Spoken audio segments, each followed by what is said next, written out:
Marvel Studios has confirmed that it is actively developing a series based on Moon Knight, one of the most recognizable characters in the Marvel Universe. Kevin Feige, the president of Marvel Studios, confirmed during the Disney Investor Day in December of last year that Moon Knight would be made into a 6-episode limited series next year.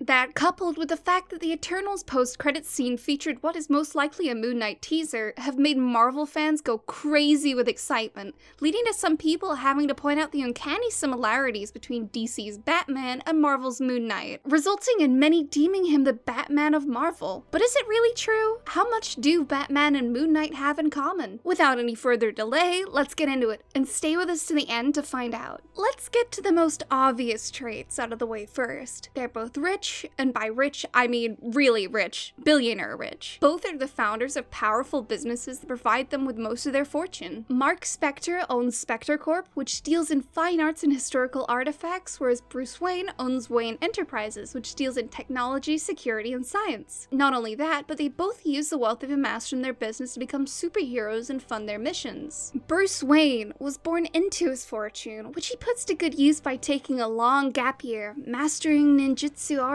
before preparing to become the Dark Knight. Spector, the Moon Knight, amassed his fortune by investing the money he earned as a mercenary under the persona of finance. Spector, like Bruce Wayne's playboy personality, uses his persona as a cover and a means of gaining access that nobody would equate to superheroes. They both have a knack for using advanced technology based on their individual insignias, the bat for Batman and the moon for Moon Knight, obviously. When people make Batman Moon Knight analogies, they usually point to the cape and the gear. Moon Knight and Batman are both recognized for their sophisticated weaponry and crime-fighting equipment. Moon Knight's armor and weapons are constructed of vibranium, and he also wears carbonadium armor, flies a mooncopter, and has an angel wing to aid him in pursuing his foes. Aside from that, he employs crescent darts, which are distinctive crescent-shaped shurikens. Meanwhile, Batman makes use of his batsuit armor, bat bombs, batwing, grappling gun to assist him to jump from one building to another, and the Batarang, the bat-shaped famous shurikens. Moon Knight's gadgetry has a unique spin to it, as it was passed down to him as an ancient pair of Khonshu weaponry invented by Hawkeye. They both also have a secret facility where their high-tech suits and gadgets are kept hidden away from prying eyes. Another interesting similarity is that both Batman and Moon Knight are nocturnal crime-fighting vigilantes.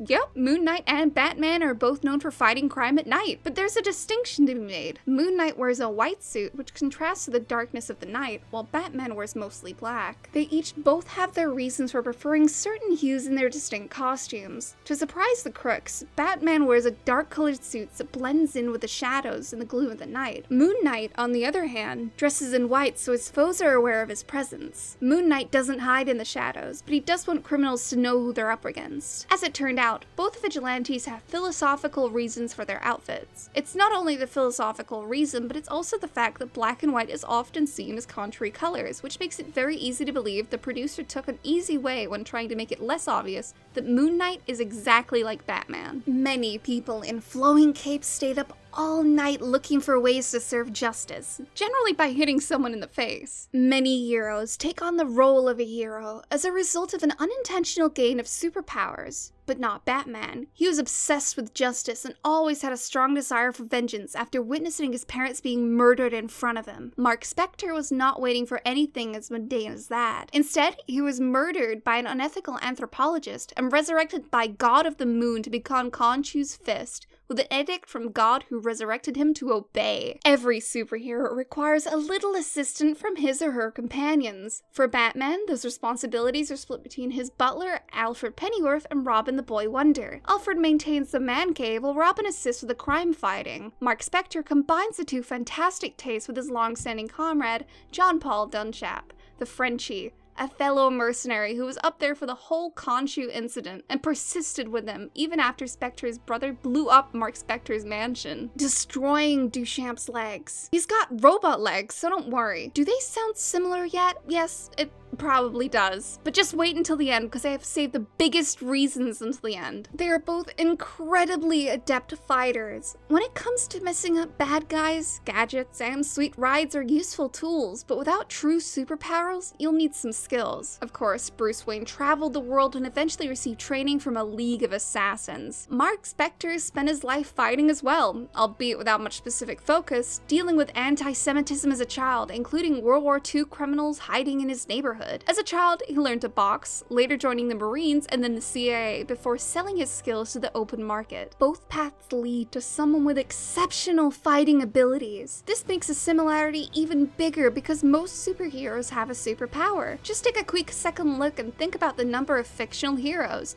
and then think about how many of them have superpowers. I think that everyone will agree with me that most heroes have superpowers, and the fact that they both have their fighting as a strong attribute makes this even more difficult to not see as a similarity. Not only are they skilled fighters, but also great detectives, even though Batman's undoubtedly better with his photogenic memory and genius IQ. To earn the title of world's finest detective, you must possess a specific set of abilities. Bruce Wayne learned this during his years of training abroad to become a Knight of Vengeance. Mark Spector honed his skills by living a rough life and pursuing perilous situations until he was slain and had to be resurrected by the Egyptian moon god Khonshu. They both had a completely different life journey, but ended up in the same destination. The similarities do not end here. They're both also very mentally scarred and damaged. You do not get to dress up in a cape and mask with a lot of themed weaponry devices and prowl the streets looking for people with crazy get-ups to foil without causing some harm. Bruce Wayne suffered a major setback when his parents were assassinated right in front of his eyes. In a very specific way, this sparked a lifetime of pursuit for justice. During an episode of Batman Beyond, we learned how much of a toll it takes on Wayne's psyche over the years, and how he knows when someone else is directing his thoughts, because his inner monologue refers to him as Bruce rather than Batman. For Mark Spector, that kind of breach isn't all that deep under the surface. Spector, like any good former spy and mercenary, has a number of aliases, including the wealthy Stephen Grant and cabbie Jake Lockley. But unlike humans with aliases, these aliases become full-fledged personalities as part of Spector's life, triggering his pre-existing dissociative personality disorder. This problem existed long before Spector's had a conscious meaning, which will mean he'll never know if the whole kanji really happened or if he just dreamt it. For all we know, Mark Spector was by far an underrated character, but we hope that soon enough he'll get the recognition he certainly deserves. What do you think? Even though they both say that they're bad at teaming up, they've actually been part of quite a lot of teams and have said